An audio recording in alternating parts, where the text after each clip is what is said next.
Hey folks, this is a video that was uploaded by an RTR Truth Media contributor. It's my friend Murdoch from Texas and the protest that they had trying to educate people.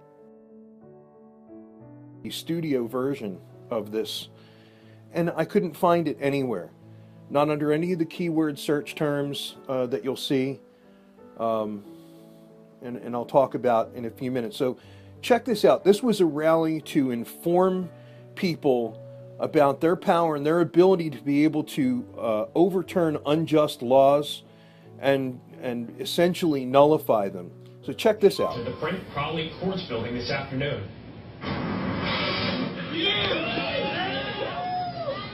The group Sons of Freedom says the protest was about government overreach. They say the primary purpose of the demonstration was to educate jurors about their rights. It includes the principle of juror nullification.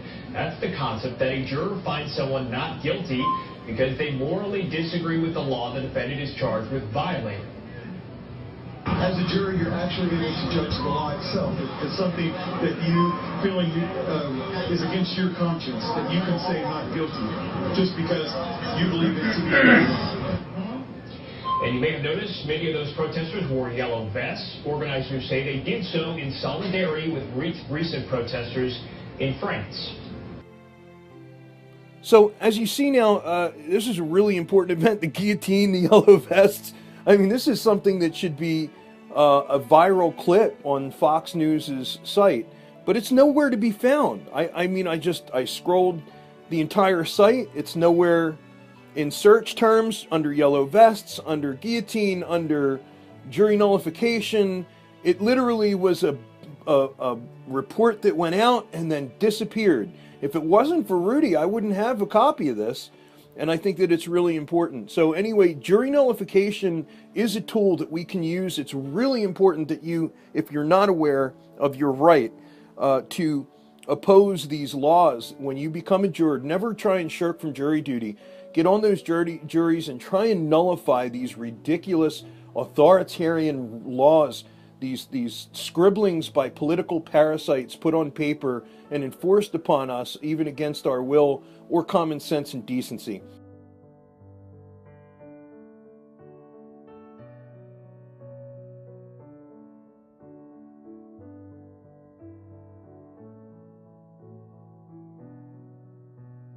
We were at peace in the Jefferson years, but we were not at peace in the years of the president who followed him. And the president who followed him decided to punch the British in the nose with a couple of skirmishes that were instigated by American warships in the Mediterranean. This would lead to the War of 1812. This would lead to British troops landing here. This would lead to their burning the White House and burning the Capitol building. And quite frankly, what didn't start this way almost became an effort to take back the colonies. We, of course, also attacked British troops in what is now Canada in an effort to instigate this war. So we instigated the war in the Mediterranean and in Canada, and it ends up being fought here. It was fought in the hills of Maryland, where outside Upper Marlboro, Maryland, a platoon of 50 British soldiers was marching through the town when they kidnapped 4 townsfolk and threatened to hang them. On the night before the hanging, a local militia from the town invaded the British encampment and kidnapped 6 British soldiers and threatened to hang them. Of course, the hanging of the townsfolk was postponed until this standoff could be resolved. How was it resolved? John Hodges, who was the mayor of Upper Marlboro, marched very bravely, without any armaments, without any support, directly into the British encampment, introduced himself to the captain and said, "I'm the mayor of this town. I'll make you a trade. I have a deal for you. We'll return the 6 troops. You return the 4 townsfolk." The captain said yes. The troops went back to their colleagues. The townsfolk came home. The War of 1812 was ended, not because of this, but at about the same time. The British went home. The new country was preserved. There was a tumultuous parade in Upper Marlboro. At the parade are all local, state, and federal officials, and the guest of honor, the parade marshal, is the mayor because of what he did. At the end of the parade, there's a speech from a podium, not unlike this. But one federal judge in that part of Maryland introduces the mayor and praises him to the skies. The mayor gives a speech. The crowd goes crazy. The mayor walks down off the podium when two strangers meet him. One of them hands him a piece of paper. The other, as he reaches to grab the paper, puts handcuffs, shackles on his two wrists, and they cart him away. They were both federal agents, handing him an indictment for treason, providing aid and comfort to the enemy in wartime by returning the British soldiers to the rest of their troops. What the heck is this? This is the Justice Department deciding to prosecute a genuine, if ever there was, American hero. So the trial comes.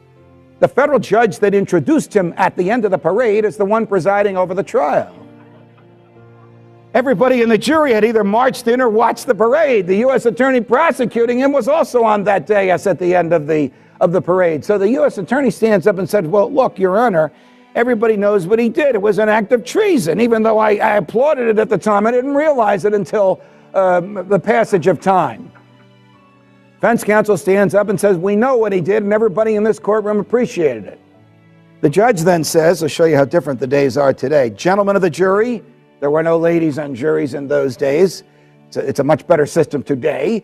Gentlemen of the jury, I want you to go across the street to the local tavern where we have reserved a table for you and plenty of liquid refreshment. And when you consume the liquid refreshment, come back here and give us your verdict. At this point, the jury foreman raises his hand and says, Your Honor, even though we would love to partake in the court's generosity at the tavern across the street, we don't have to deliberate. We already know the verdict. You know the verdict already? Yes. What is it? The verdict is not guilty. So, of course, everybody in the courtroom goes wild. It's a just and fair result. What was that? That was the first example of jury nullification. That was 12 farmers saying to the almighty federal government, you see this threshold? Thou shalt not cross it if your heart is unjust.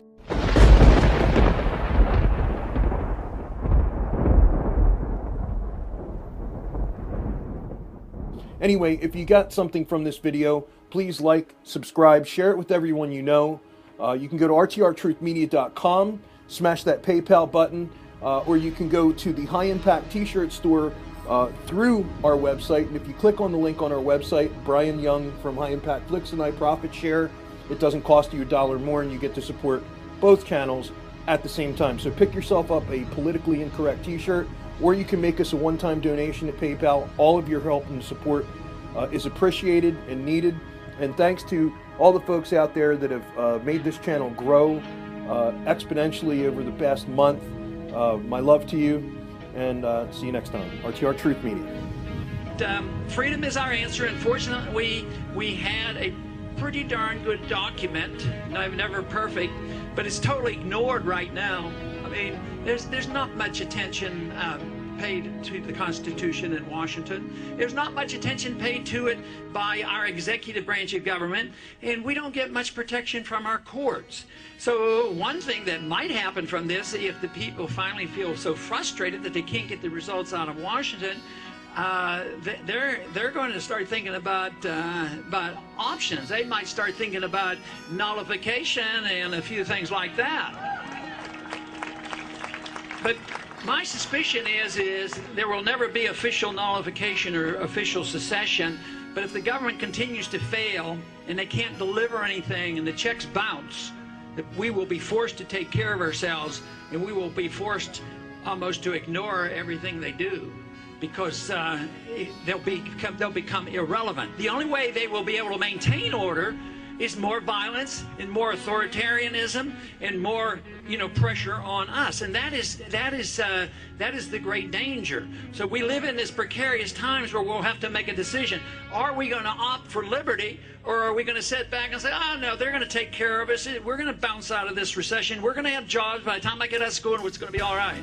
I say invest in your education. Find something you can do so you can take care of yourself in the best manner possible. But also invest in the cause of liberty. Study it, understand it, and spread the message, because we must win. Thank you very much.